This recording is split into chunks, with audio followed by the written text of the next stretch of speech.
Now, one way of connecting, adding a new skein of yarn to wool, this is only with wool, it's called splicing, or what is called spit splicing.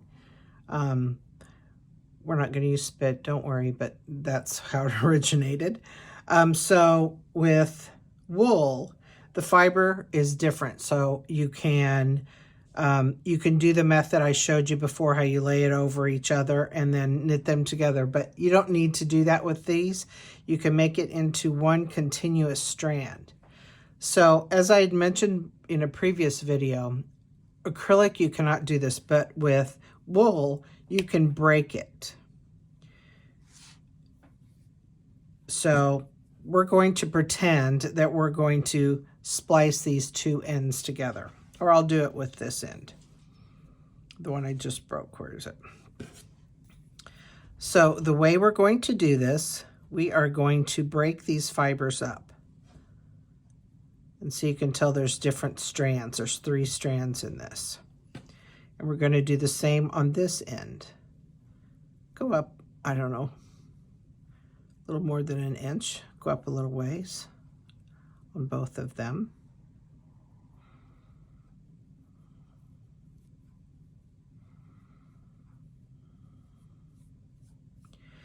And if you want it to be really smooth where you cannot see where they're spliced together, you can remove a bit of this, of one strand on each one. I'm not going to do that right now, but if you want it to be really smooth, you can. So just cut 1 strand off of each one, so you, instead of 6 strands, you have 4 strands. But what we're going to do is we're going to, I'm going to go a little bit farther on this one. Divide those up.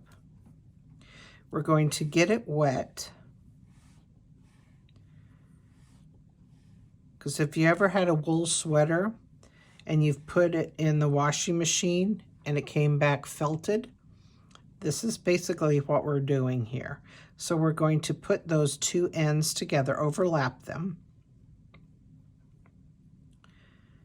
and then in our hands we're going to rub back and forth. And basically we're felting this yarn together. And you don't need a whole lot of water, just a little bit. But the agitation of your hands going back and forth over this will create a strong bond. So now those are back together.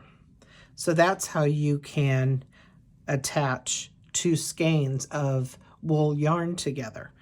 And you don't need to weave them in or anything like that. So there you go.